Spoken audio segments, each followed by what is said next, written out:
Hello everyone. हम लोग start करेंगे 9th क्लास का last chapter improvement in food resources, उसके in text question page number 211 की। ठीक है, सबसे पहला क्वेश्चन है what management practices are common in dairy and poultry farming. यानी कि जब हम लोग बात करते हैं डेयरी यानी कि मिल्क से रिलेटेड एंड पोल्ट्री मतलब एग और मीट से रिलेटेड जो ये फार्मिंग होती है उसमें हमारी जो मैनेजमेंट प्रैक्टिसेस हैं वो कौन सी कॉमन प्रैक्टिसेस हैं। सबसे पहली बात है, जब हम लोग एनिमल हस्बेंड्री से रिलेटेड चीजें की बात करते हैं या एनिमल से रिलेटेड बात करते हैं तो बहुत इंपॉर्टेंट है किसी भी जगह को साफ सुथरा रखना। तो well design hygienic shelter for dairy animal and poultry birds.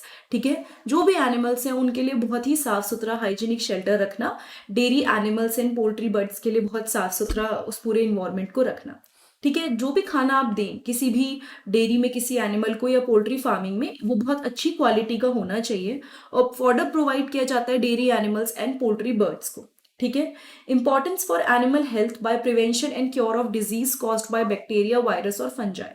क्या करते हैं, मतलब कोई भी अगर एनिमल है, ठीक है, उसको उसकी हेल्थ को इंपॉर्टेंस देनी है। अगर कोई भी बीमारी उससे हो सकती है तो उस बीमारी से उसे बचा के रखना है, प्रिवेंशन एंड क्योर रखना है उस बीमारी से रिलेटेड, क्योंकि एट द एंड वही है जो कि आगे जाके प्रोडक्शन देगा दूध का या फिर नॉर्मली एग कोई भी चीज के लिए। तो और एनिमल का खुद का ध्यान रखने के लिए इट्स वेरी इंपॉर्टेंट कि डिजीजेस से बचाया जा सके। ठीक है, प्रॉपर अच्छा मतलब वेंटिलेटेड शेल्टर होना चाहिए एनिमल के लिए और धूप वहां पे काफी अच्छी आनी चाहिए। सो ये सारी क्वालिटी होनी चाहिए किसमें, डेयरी एंड पोल्ट्री फार्मिंग। मतलब ये वो मैनेजमेंट प्रैक्टिसेस हैं जो हर किसी को फॉलो करनी चाहिए। एंड क्यों, because it is very important. वो एनिमल को उसकी हेल्थ के लिए उसके लिए मतलब साफ सुथरा रखना, उसको प्रॉपर न्यूट्रिएंट देना, हाइजीनिक कंडीशन में रखना, ये सारी चीजों का बहुत ज्यादा ध्यान रखना इंपॉर्टेंट है। नाउ क्वेश्चन 2 है what are the difference between broilers and layers and in their management. मतलब उसने बोला क्या डिफरेंस है बिटवीन ब्रॉयलर्स एंड लेयर और उनके मैनेजमेंट में। The poultry bird raised for meet purpose is called boiler. यानी कि जो भी पोल्ट्री बर्ड को रेस करते हैं मीट पर्पज के लिए, मतलब जिसका मीट यूज होगा, उसको ब्रॉयलर बोलते हैं। ठीक है, ब्रॉयलर को बहुत ज्यादा प्रोटीन रिच डाइट दी जाती है और अच्छा फैट दिया जाता है। मतलब जिस भी बर्ड को रेस करने वाले हैं मीट के लिए उसको काफी ज्यादा प्रोटीन दिया जाता है। उसके अलावा फैट मतलब जिस खाने में हो वो दिया जाता है और उसके खाने में विटामिन ए एंड के काफी ज्यादा हाई रखा जाता है ड्यू टू द मीट। ठीक है, now they are raised up to 6 to 7 weeks in poultry farm and then send to market for meat production. उनको 6 से 7 वीक के लिए पोल्ट्री फार्म में रेज करते हैं। ठीक है, they are raise up to 6 to 7 weeks in poultry farm. उसके बाद उनको मार्केट में भेज देते हैं मीट प्रोडक्शन करने के लिए। सो ये चीजें हैं जो ब्रॉयलर्स के बारे में है। नाउ लेयर्स क्या होते हैं, लेयर्स ब्रॉयलर से अलग होते हैं जो केवल एग के पर्पज से रखे जाते हैं। The egg laying poultry bird is called layer. Housing मतलब उनकी हाउसिंग करना, उनकी इन्वायरमेंटल एंड न्यूट्रिशन रिक्वायरमेंट का ध्यान देना, मतलब वो काफी अलग होता है यहाँ पे। ठीक है, वो बाकियों से अलग होता है।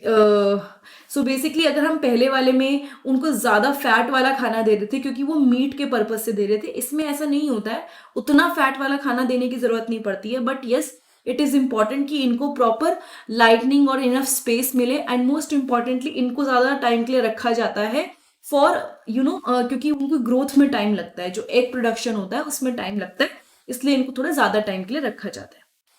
Now, discuss the implications of the following statement. It is interesting to note that poultry is India's most efficient converter of low fiber food stuff which is unfit for human consumption into highly nutritious animal protein food.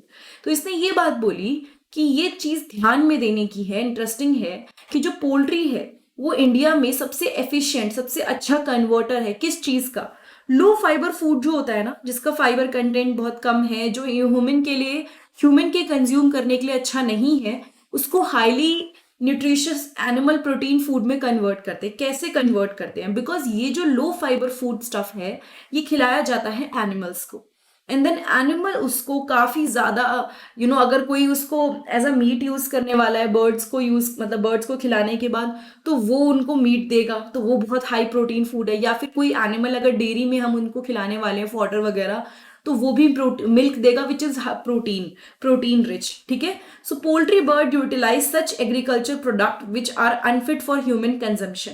तो poultry bird क्या करते हैं, ऐसा agriculture product use करते हैं जो actually human तो use नहीं करने वाले, ठीक है। और यहाँ पे क्या होता है, पोल्ट्री फार्मिंग में बर्ड्स को एग के लिए और चिकन मीट पर्पस के लिए रेज किया जाता है। These domestic birds feed on animal feed which mainly consist of roughages। मतलब ये जो बर्ड्स हैं ये मोस्टली फीड करते हैं किसके ऊपर, रफेजेस पे, जो बचा कुछ होता है। सेम वैसे इसमें लिखा नहीं है बट सेम जो बड़े बड़े एनिमल्स होते हैं जिनको मिल्क में जो चारा खिलाया जाता है, चारा ह्यूमन के लिए कोई यूजफुल नहीं होता है इसका एज, मतलब अगर डेयरी वाला पर्पज हटा दो तो। इसके अंदर रफेजेस होते हैं, तो वो हेल्प करते हैं good quality feather, egg, chicken and nutrient rich manure produce करने में। इसी वजह से ऐसा बोला जाता है कि पोल्ट्री जो है इंडिया का सबसे एफिशिएंट कन्वर्टर है लो फाइबर फूड का highly nutritious animal protein food, ठीक है। सो ये 3 क्वेश्चन हमने कर लिए इस वीडियो के। ये वीडियो अगर आपको अच्छी लगी है तो प्लीज चैनल को सब्सक्राइब कीजिए। मोस्ट इंपॉर्टेंटली नीचे डिस्क्रिप्शन बॉक्स में सारी प्लेलिस्ट के लिंक दिए हुए हैं जिसमें मैंने क्वेश्चन आंसर से लेके एनसीईआरटी लाइन टू लाइन पढ़ाई है, जिसको आप मेरे चैनल पे प्लेलिस्ट पे जाके सर्च कर सकते हैं। Thank you so much, have a nice day, I will see you next time in the next video.